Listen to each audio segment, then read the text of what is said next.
¿Cómo dar malas noticias? Y estoy hablando de Pedro Olivares Villaseñor, Isaac González Huerta.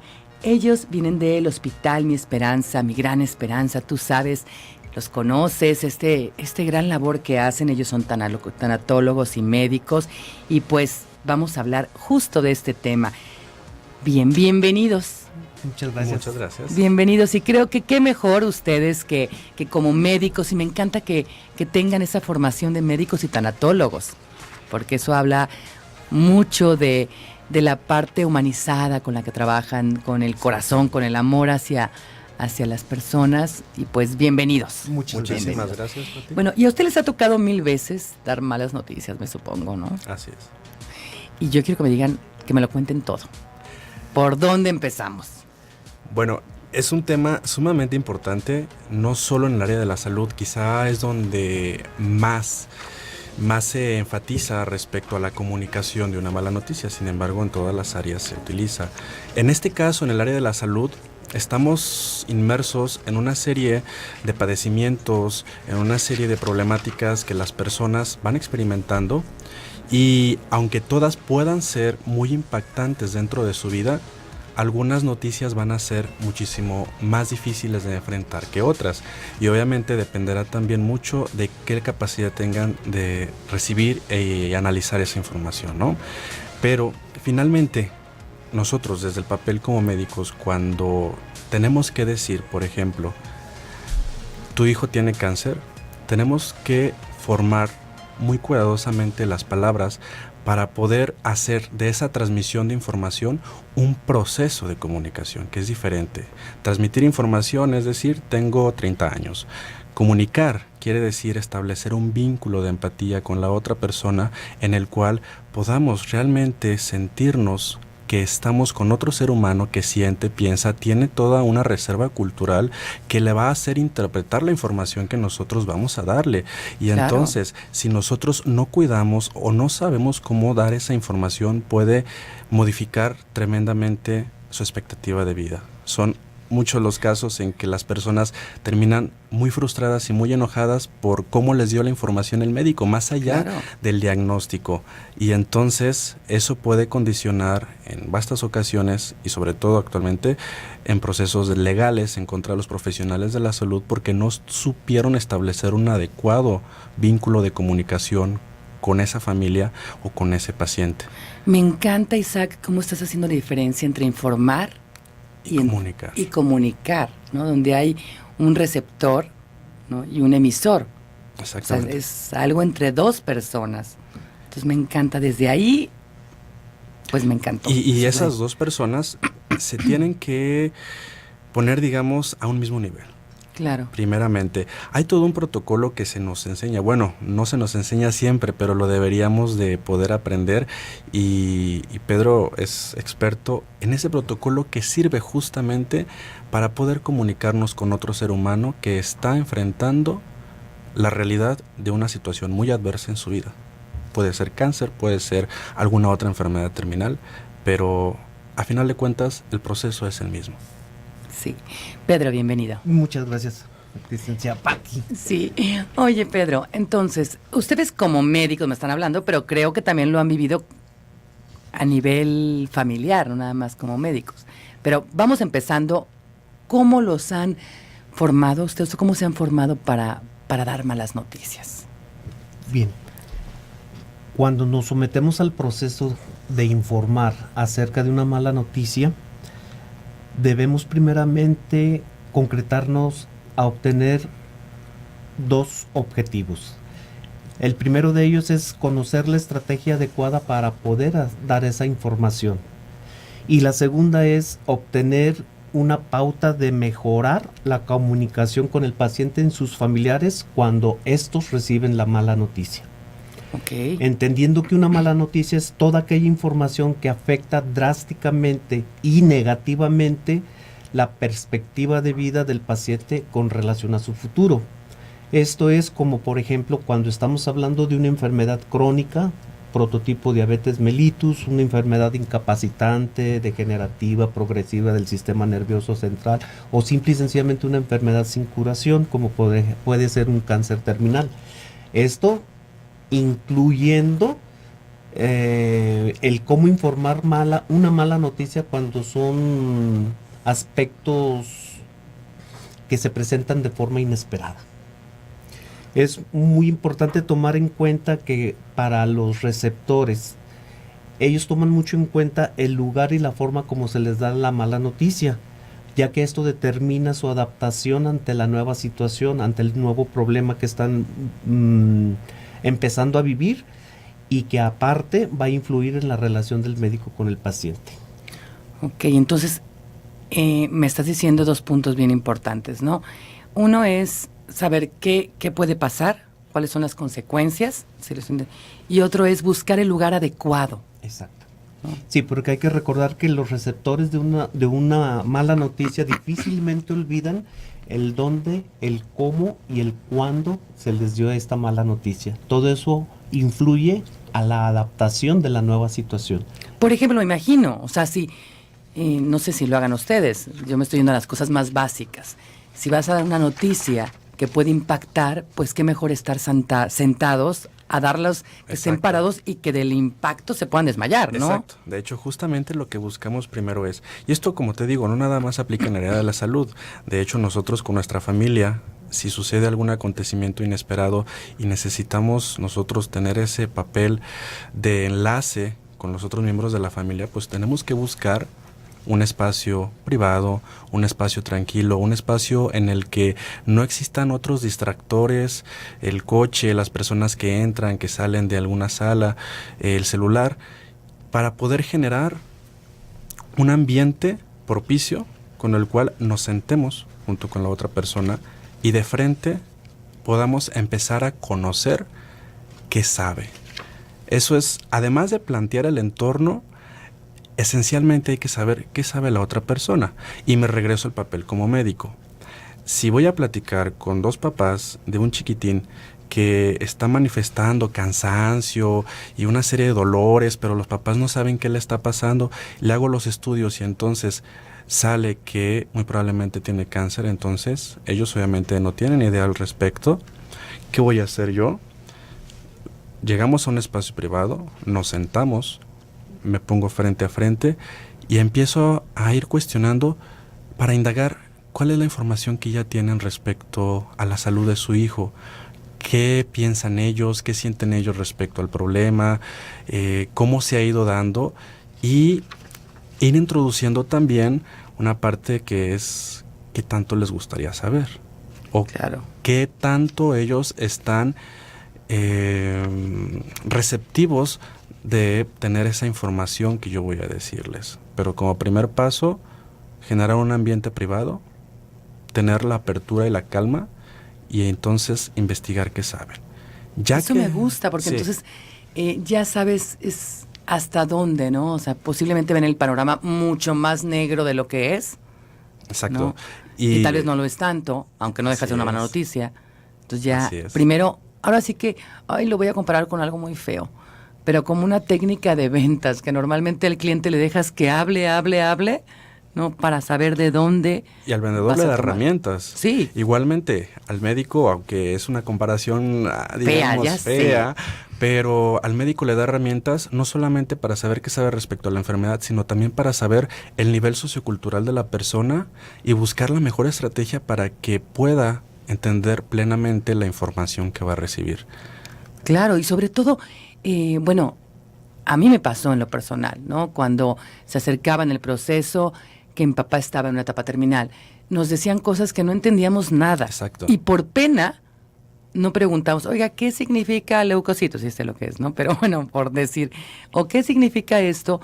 Porque nada más uno está impactado y está escuchando, pero no está entendiendo nada. Entonces tú lo que propones es, primero, ver qué sí sabe la otra persona. Que sí sabe, a qué nivel sociocultural es capaz de adentrarse la persona, y entonces, ahora sí, si de por sí la mala noticia resulta estremecedora, puede bloquear a la persona, si ese bloqueo aparte lo agregamos con una serie de términos y de palabras incomprensibles para cualquier persona en lo general, bueno, pues vamos a hacer que el mensaje no llegue, probablemente no se entienda, no se dimensione qué tan grande es y no sirve de nada. Claro, claro, y además, o sea, me encanta lo que estás diciendo y ojalá nos estén escuchando muchos médicos. Ojalá. Muchos médicos, sí, seguramente sí.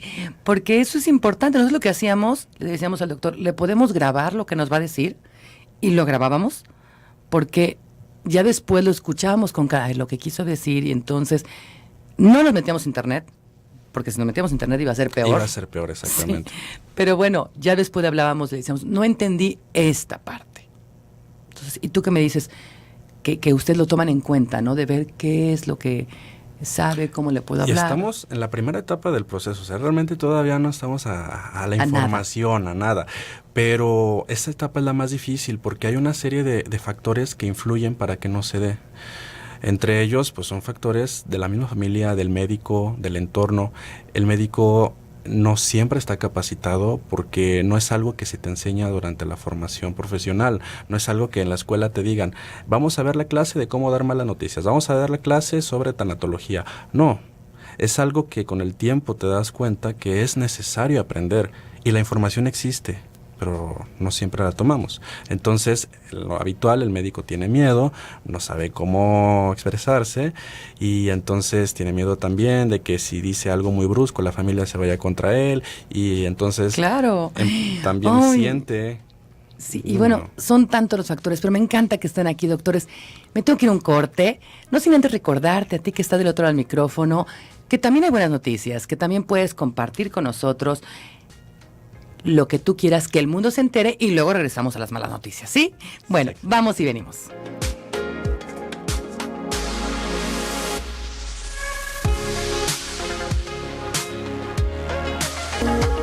De tú a tú, un programa para resolverte la vida. Estamos en el 1040, Radio Mujer.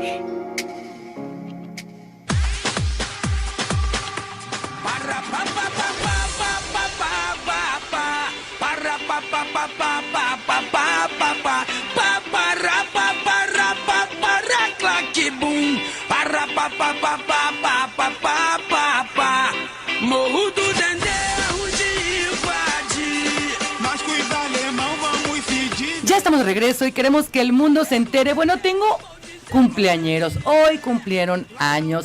Gente maravillosa, están cumpliendo años. Y voy a empezar con Telma Coronado. Tú la conoces. Bueno, la extrañamos todavía. Ella está en una etapa padrísima con un bebé. Telma, te queremos muchísimo. También me ve engañado a través de su Facebook. ¿Sabes quién? Sí, Gustavo Cuéllar. Yo vi en su Facebook que era su cumpleaños, pero no, resulta que su cumpleaños es hoy. Así es que muchísimas felicidades, Gustavo Cuéllar. También Gabriel Andere, él ha estado aquí con nosotros compartiendo temas de hombre. Así es que te mando un gran abrazo, Gabriel, por ese ser humano tan maravilloso que eres. Muchos años más. También otro hombre ya, Santiago Rincón, muchas felicidades, disfruta la vida, haz algo muy bueno con ella. Margarita Torres, la vida es de igual manera, muchas felicidades, Margarita. Y Betty García, felicidades. Hay que disfrutar la vida, lo vuelvo a repetir, y hacer algo muy bueno con ella. Y bueno, pues hablando de vida, en la vida también hay malas noticias, que justo es el tema que estamos tratando con los doctores y tanatólogos Pedro Olivares Villaseñor, Isaac González Huerta, que vienen de Mi Gran Esperanza, del hospital. Así es que escucha, porque está sumamente interesante y me encanta esta postura que tienen ahora los médicos y que se contagien muchos más. ¿Sí? Bueno, pues seguimos, porque viste dos puntos importantes. Uno, bueno, aquí entre los dos, ¿no? Uno, buscar un lugar adecuado, ¿no? Donde decirlo. Otro, el empezar a preguntarles a los receptores de la noticia, que saben, cómo han visto a su paciente o que tal, como para poder, estamos hablando de noticias médicas ahorita, pero después lo vamos a ampliar porque tengo mucha participación. Exacto. Y quiero que siga llegando su participación y les prometo que en el siguiente bloque voy a leer toda. Quiero terminar primero con el tema y luego nos vamos a responder preguntas, ¿sí? Bueno, entonces, y otra que te decía es muy importante, la parte, bueno, ya la dije, la parte de conocer qué tanto sabe, ¿no? Y saber que estás hablando de un igual, que los términos sean muy entendibles. Y pues seguimos con el tema entre los tres. Claro, también es importante saber ¿Qué y cuánto es lo que quiere saber el paciente o la familia? Cuando quiere saber en realidad lo que está sucediendo, hay que tratar de investigar hasta qué nivel de entendimiento o de información desea obtener.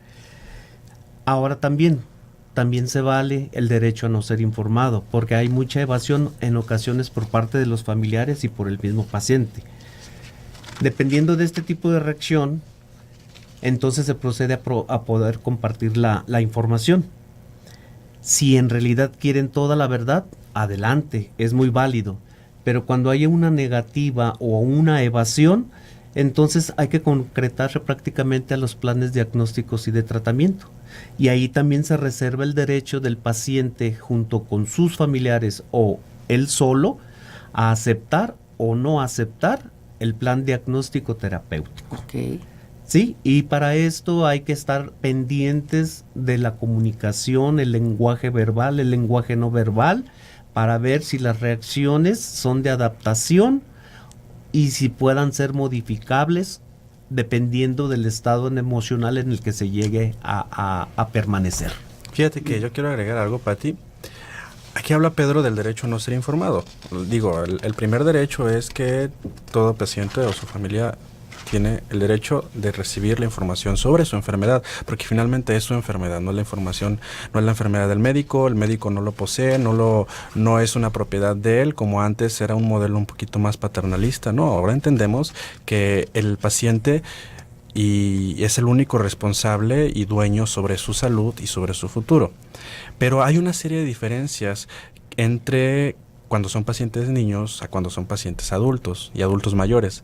Cuando es un niño ocurre un fenómeno donde es más común que los padres estén preguntando y cuestionando y realmente buscando saber la explicación del problema.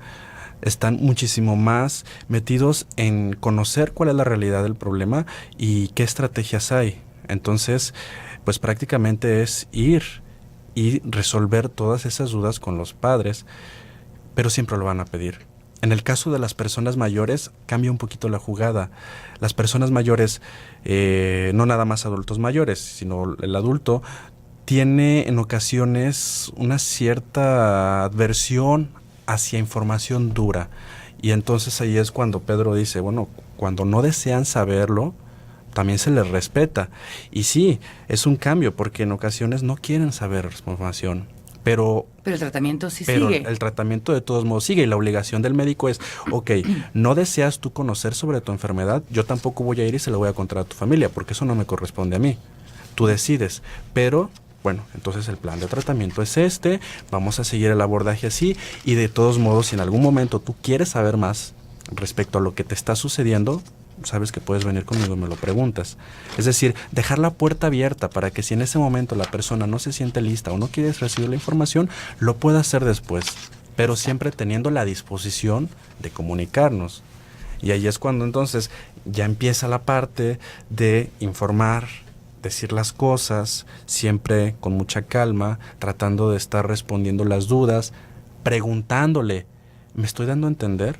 Eso es importantísimo. Sí, importantísimo. Me estoy dando a entender. ¿Quiere que le repita esto último? ¿Qué se imagina usted que se refiere a esto que le acabo de decir?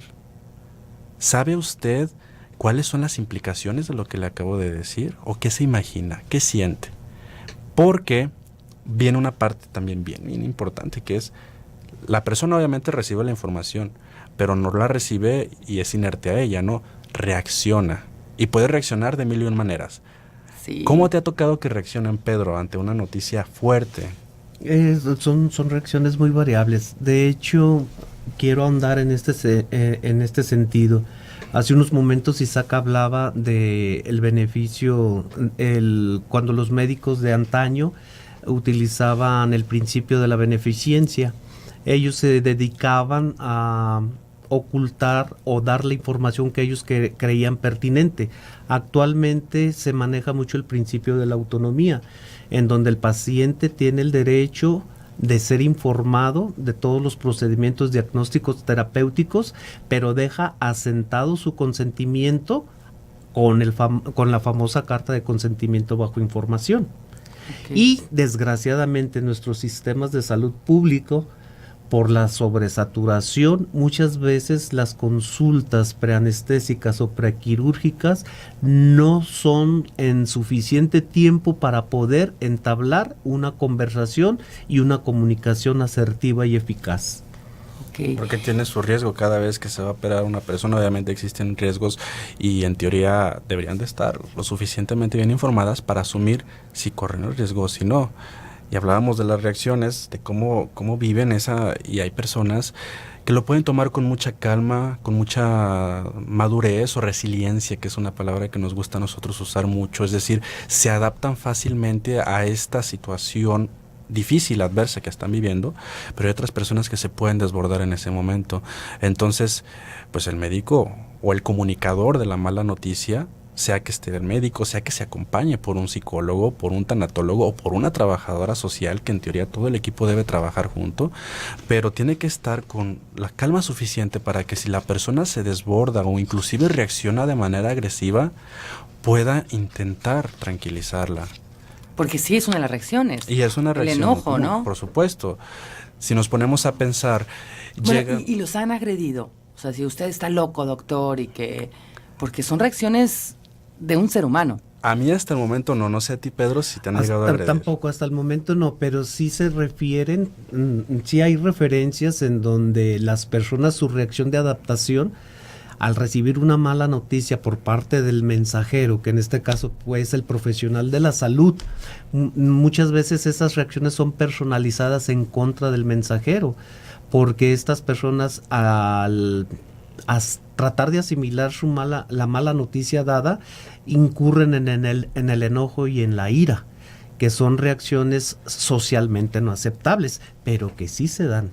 Bueno, y además, como yo lo he dicho mucho en mi programa, o sea, las emociones no son buenas ni son malas, son cómodas o incómodas, ¿no? Exacto. Pero las emociones pues se presentan. Sí, y es inevitable, no van a estar ausentes, pero bueno, si la persona reacciona de esa manera, por suerte, o quizá hemos sabido comunicarnos, pero de alguna manera no hemos recibido todavía ninguna agresión, pero si el profesional de la salud no tiene la paciencia, no tiene la capacidad de enfrentarse a una familia que está sumamente afectada porque le acaban de cambiar el panorama de futuro, ya sea Claro. que sea un diagnóstico de cáncer en un niño, donde a veces el niño es el que está más calmado ante la situación y son los padres que no encuentran de qué manera reaccionar y entonces van a tratar de desquitar ese enojo, ese coraje que sienten. Y cuando alguien muere, ¿qué les tienen que decir a los familiares? A mí me encanta esa parte. Ay, ¿cómo te oyes, Isaac? Bueno, perdón si suena un poco, sí, pero me encanta esa parte. Pero sabes cómo hacerlo. Porque justamente cómo decirle a una familia que su familiar está muriendo o acaba de morir, les ayuda mucho en el proceso de elaboración de duelo. Por eso te encanta, porque Por de eso ahí me encanta. va a ser trascendental de Exacto. cómo lleve su duelo. Exacto. Okay. Ay, me tengo que ir a un corte, pero Bien. voy a regresar también con las preguntas que me están haciendo, a mí no, a ustedes. El WhatsApp es 3310-190712. Comunícate, comenta el tema, hablemos de tú a tú. Voy a un corte y regresamos.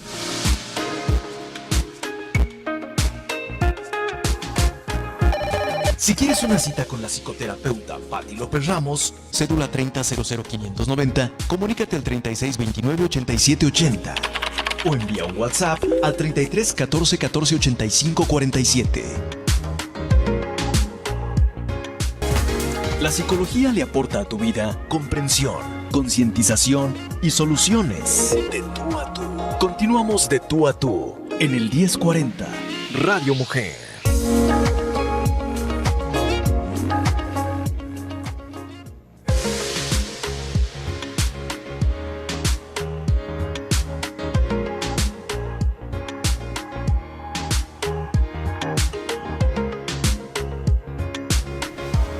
Ya estamos de regreso, 7:48 de la noche, en vivo para ti desde la ciudad de Guadalajara. Soy Patti López Ramos, compartiendo micrófono con el doctor Pedro Olivares y el doctor Isaac González. Además, ellos son tanatólogos y el tema es delicado, sensible y profundo, pero qué bueno que estamos abordando este tipo de temas y qué mejor que médicos como ellos nos puedan decir cómo hacerle. Bueno, tengo participación y si todavía quieres comentar, estás a tiempo. 33 10 19 07 12 es el WhatsApp, así es que lo puedes hacer ya. Acá nos dicen: Pati, qué tema tan delicado, pero gracias por abordarlo. Felicidades a los doctores por su delicadeza. Dios los bendiga. María Dolores Durán. Acá nos dicen: soy Rocío Verdugo, te escucho en la Ciudad de México. Interesante tema. Si luego a las personas de la tercera edad no se les quiere dar malas noticias, pero pasó con mi mamá de 86 años, que algunos hermanos no quisieron decirle, y de todas maneras se enteró, se sintió más porque no le informamos en su momento, pues hasta comentó que por lo menos para hacerle una oración le hubiéramos dicho. Creo que es mejor dar la noticia. No quisieron decirle que murió su hermana. ¿Ustedes qué opinan de esta? Tiene un nombre y es un fenómeno muy común, Pati, que se llama conspiración del silencio. Y es sumamente común en los adultos mayores porque aún culturalmente se suprime su autonomía. Pedro hablaba justamente del principio de autonomía y lo suprimimos porque pensamos que pues, ya están viejitos y hay que tratarlos como niños, cuando es un error tremendo. Entonces es muy habitual que el médico, malamente, en vez de darle un diagnóstico al paciente que es capaz y es competente de recibir la información, siempre y cuando no padezca, por ejemplo, de demencia, se lo dice a la familia. Y entonces la familia, con la falsa idea de que se va a deprimir, de que lo va a preocupar, de que le hace peor, no le dice. Y entonces toda la familia sabe, todos se hacen como que no pasa nada, no ocurre nada. A final de cuentas, el paciente se entera, porque no son tontos. Las personas no son tontas, saben las cosas, pero se angustian mucho porque no pueden decirlas a otros, porque los otros tampoco lo quieren hablar. Entonces, pues mejor todos se quedan callados, por eso se llama conspiración del silencio.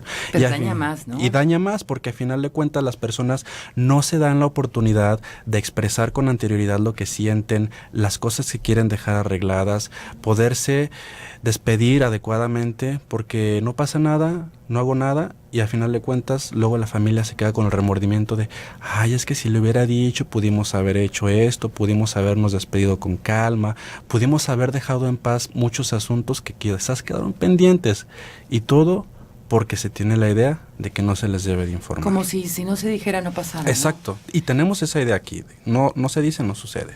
Y es importante, como por ejemplo en este caso, que hay que identificar las relaciones familiares que lleva el paciente, porque hay familias que les da por idealizar al médico y se ponen en el ambiente adecuado, pero también hay familias que son desatendidas, se desentienden de la responsabilidad del paciente. Hay familias o familiares agresivos, donde canalizan todos sus sentimientos de frustración en contra del emisor de la mala noticia. También hay familias indiscretas o familiares indiscretos que cuando se le está dando la información negativa por una enfermedad, delante de todo mundo están cuestionando si, por ejemplo, el tumor se extendió hasta el cerebro o hasta la uña del pie, sin tomar en cuenta al familiar que lo está padeciendo. Y también, como en este caso que estaban hablando, en lo que comentó Isaac de la conspiración del silencio, también están las familias o los familiares que ocultan la verdad y respetando el principio de la autonomía del paciente. Ok, acá tengo más preguntas. Comentarios también. Dice: hola, buenas noches, mi nombre es Adriana. Hace 3 meses murió mi papá. El doctor le dijo a mi papá lo grave que estaba. Él se puso muy nervioso y al día siguiente de que le informaron, murió. Yo creo que eso no era correcto. ¿Cómo ven ustedes? Si le deben decir al paciente lo grave que está, ¿qué opinan? Yo le agarré coraje al doctor por haberle dicho a mi papá lo grave que estaba. Hubiera preferido que me lo dijera directamente a mí sin que mi padre lo oyera.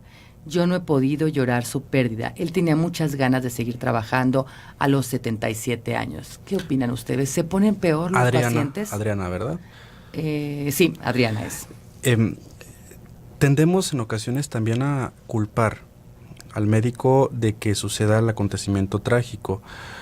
Definitivamente se tiene que estar con mucho cuidado al momento de comunicarnos y de poder expresarle al paciente qué es lo que sucede con su vida, con su enfermedad y cuál es su realidad, y preguntarle si él desea que también esté parte de su familia con él, preguntarle si, oye, necesito decirte algo serio, pero ¿quieres estar tú solo? ¿Te gustaría que esté tu hija?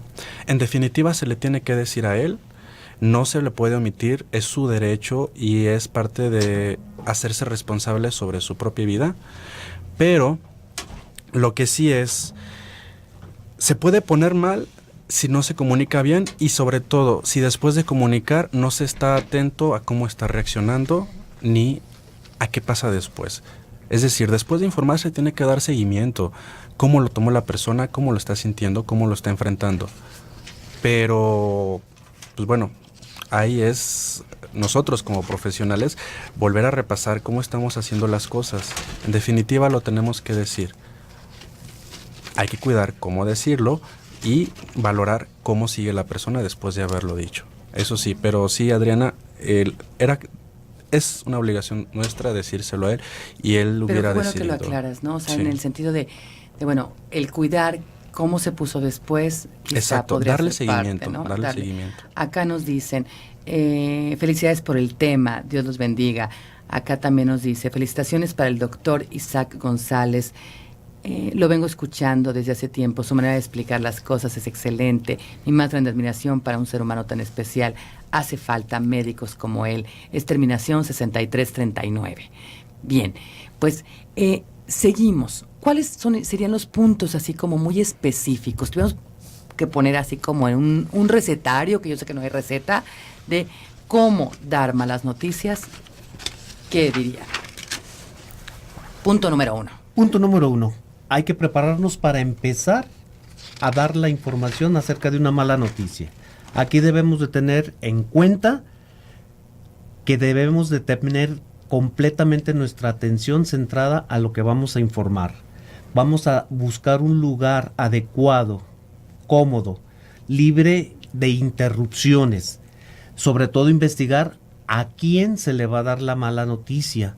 Al paciente únicamente, con o sin sus familiares. Okay. Y una vez identificado esto, entonces actuar de una forma cortés, educada, respetuosa y con una comunicación asertiva, tanto en lenguaje verbal como no verbal y con sencillez en los mensajes. Que el lenguaje se entienda. Que los términos se entienda. Los términos médicos no los entendemos. No los entendemos. Ya que preparamos esto, entonces hay que tratar de descubrir qué es lo que sabe el paciente. Que tratar de identificar cuál es la realidad médica con el conocimiento de su enfermedad. Porque a veces hay una discrepancia en lo que es la realidad que se está viviendo de enfermedad y el poco conocimiento que tiene el paciente. Tomar en cuenta su vocabulario para ver qué tipo de palabras utiliza para tratar de investigar si nuestra comunicación va a ser asertiva, va a ser eficaz. Lo que decía Isaac, ¿no? O sea, me estoy siendo claro... me explico y es muy válido preguntarlo. Me explico. ¿Qué entendió usted acerca de esto? Ya que logramos esto, hay que reconocer qué es tanto lo que quieren saber y lo que no quieren saber. El derecho a ser informado o a no ser informado. Y ya una vez definido esto, compartir la información. Si el paciente quiere la información completa, se le da. Si no la quiere saber, nos vamos a los protocolos diagnósticos y terapéuticos. Aquí es donde también hay que identificar a los líderes de la familia que acompañan al paciente para que la información no se esté como en una gotera. Llega un familiar, se le da la información y esta después la comparte con otra persona. ¿Es un teléfono descompuesto? Un teléfono descompuesto. Y también hay que estar muy en cuenta con las reacciones que tienen las personas, los pacientes, al recibir la mala noticia, como en el caso de Adriana, que fue una reacción no modificable. ¿Por qué? Porque la noticia influyó en el aumento de la ansiedad, de la angustia. Y para eso finalmente es el seguimiento. Es el seguimiento. El seguimiento de la persona, con lo que finalmente vamos a poder decir, se entendió, no se entendió, cómo se asimiló y cómo puedo yo seguir acompañando a mi paciente para que lo siga atendiendo de una manera sana. Bien, pues no me queda más que agradecerles y agradecerle a mi gran esperanza que los hayan hecho venir aquí. Gracias. ¿Algún teléfono, algún punto de contacto rápidamente antes de terminar? su WhatsApp? Sí, por supuesto. Bueno, el hospital Mi Esperanza, por parte de Mi Gran Esperanza AC, se encuentra en el fraccionamiento Cortijo, en San Agustín, que es en Tlajomulco. ¿Cómo contactarse? Bueno, puede ser a través de vía Facebook en www.facebook.com/h.miesperanza/ o buscar en Facebook como Hospital Mi Esperanza. Y a través de la página www.migranesperanza.org. Así Pues, se pueden contactar. Muchísimas gracias por su tiempo, por todo este aprendizaje que nos dan. Gracias también a mi equipo que hace posible que tú y yo estemos hablando de tú a tú. Rosy Muñoz en producción, Norberto Rodríguez, tú del otro lado del micrófono. Yo te espero mañana, que tengo un programa muy, muy especial para ti. Quédate con nuestro coach online y mañana, después de el noticiero 7-6, aquí estaremos contigo. Hasta mañana.